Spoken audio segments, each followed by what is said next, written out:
What's going on, guys? Welcome on back to Matt DIY. So today we're actually changing the oil on a 2017 Toyota Rav4. This will work for any 2012 to 2018 Toyota Rav4 with the 2.5 liter engine. This particular one's 2.5 behind me. So we're gonna go ahead and get this done. So without further ado, guys, let's go ahead and jump right on into it. Alrighty, folks, so if you've seen any of my other videos, you know I like to give it to you straight to the point. So we're gonna go ahead and get it started and show you what you need to know and not what you don't. So where you put the new oil in is going to be right up here at the oil cap, right on top of the engine. This particular vehicle takes 0W20. You've got your dipstick right here, and then underneath the car is your drain plug right here and your filter housing, which is a little bit different from some vehicles, modern vehicles, but I'm going to show you what that entails here today. And coming back up top, we're going to show you the tools you need for the job. So of course, a set of ramps to get the vehicle up a little bit in the air. Also going to need a oil drain pan. Then you're going to need a 3/8 socket with an extension, a 1/2 inch socket with a 14 millimeter socket wrench with a 14 millimeter socket on the end of it.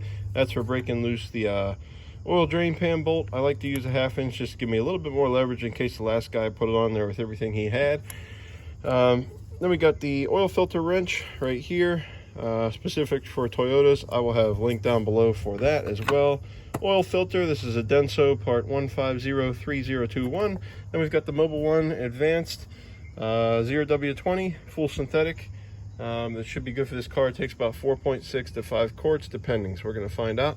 But anyways, let's go ahead and jump into this job. Like I said, guys, all links for things I use in this video down below. Feel free to check it out in the comments or description to get you what you need for the job. And without further ado, let's get this oil drained. Alrighty, folks, so like I said, this is a 14 millimeter here, so we're going to go ahead and break her loose, which I just give it a couple taps, and 9 times out of 10 it comes right loose, and looks like this one does, which is how it's supposed to be. And we're going to go ahead and get this oil on out of here.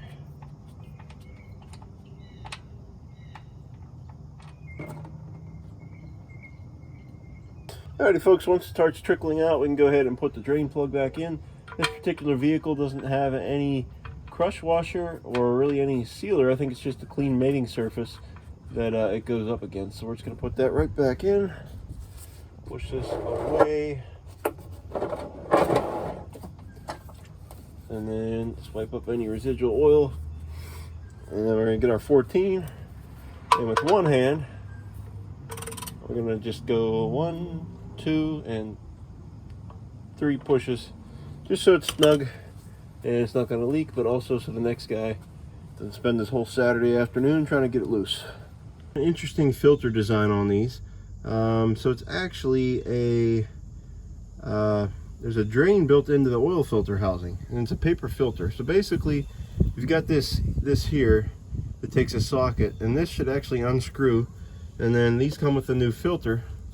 And you can pop this up in there to actually drain the old oil from the bottom, so I guess it doesn't get all over you when you take it out of the housing itself. But personally, I don't really see a need to do that, and it's on there really tight, this bottom piece. So I'm just going to go ahead and use the tool that I bought and pull the whole filter housing and do it like a regular oil filter that would on any other car. I'm going to put my filter tool up in here like so, and just start to get her loose.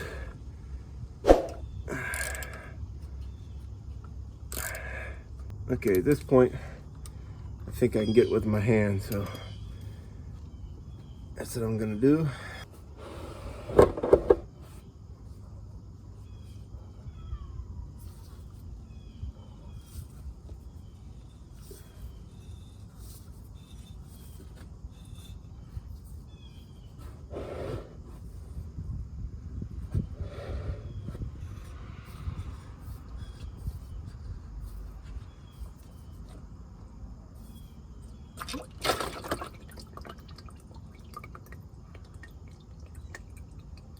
So like I said, with the new filter, they give you a piece to drain the old oil, but we didn't use that. And then there's actually a couple of O-rings and then the new paper cartridge they give you as well. What we're just going to be using the big O-ring. The small O-ring is for the bottom of the filter housing. So I'll show you here. We'll go ahead and pull the filter out and get the remaining oil out of there. Just like that. All right, so the bottom piece here, if you take that out, that's where the small O-ring is going to go to seal that up. But since we didn't take it out, we don't have to worry about that.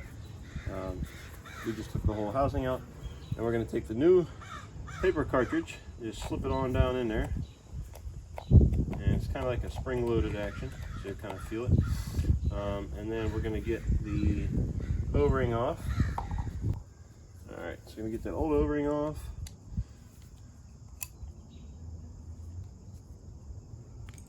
And you can use a screwdriver or some kind of little punch tool or something to do that.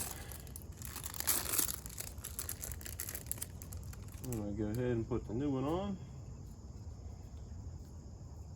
Get it right around. Perfect. And then always take a little bit of old oil and just lube up that O-ring with your finger. There we go. All right, a little bit closer angle. We're going to put the filter back up in there. So go ahead and grab the whole housing and just start screwing her up in.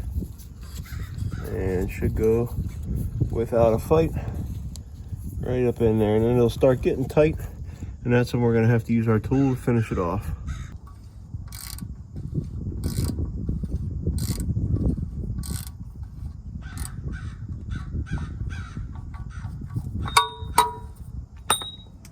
And all I'm doing is just wiping back the excess oil that leaked out when we took the filter housing off. And folks, I should mention, when tightening this filter, again, same as the drain plug, you just tighten it until it's snug. You don't want to drive it home. It's got the O-ring in there for a reason, to seal. There's no reason to make this tighter than it needs to be. So once we got this all wiped up, we can go basically back up to the top and fill it with some new oil. Alrighty, so as mentioned, this takes OW20, using this full synthetic from Mobil 1. Tried using a funnel, but this engine really doesn't, like, there's really nothing here. You're right at the top of the cams there. So I'm just going to go ahead and try my best at pouring without spilling anything.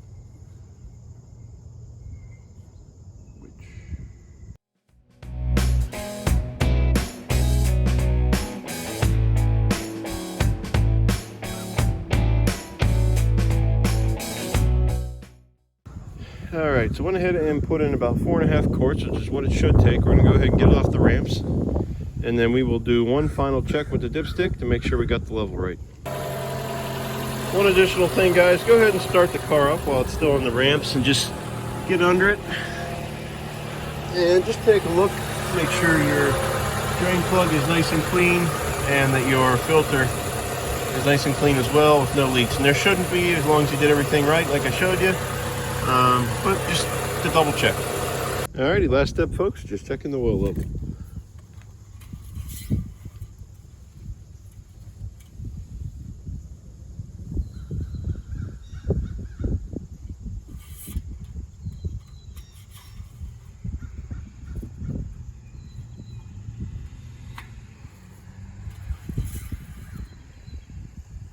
Alrighty guys, so I went ahead and just used the rest of the 5-quart jug, and you can see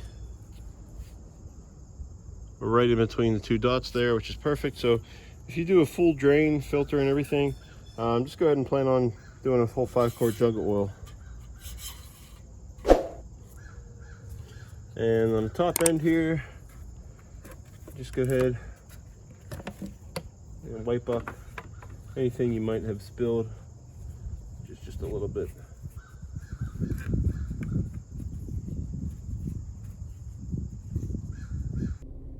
All right. Lastly, folks, if you have a maintenance required indicator, I just reset mine, but if you just go over to the gear icon and then vehicle settings, and you can do scheduled maintenance and reset data, that will reset your maintenance reminder indicator, and you should be good to go. Alrighty folks, that's it for the oil change on the 2017 Toyota Rav4. Like I said, it works for any 2012 to 2018. Go ahead and get you 5 quarts of synthetic, a filter, and some of those tools, and you can go ahead and do it yourself. Make sure it's done right. So thanks for watching the video, guys. Hope it helped you out. If it did, go ahead and subscribe down below. I'd really appreciate it. And like this video, and throw a comment if you have any questions. Until next time, guys, get out there, do it yourself.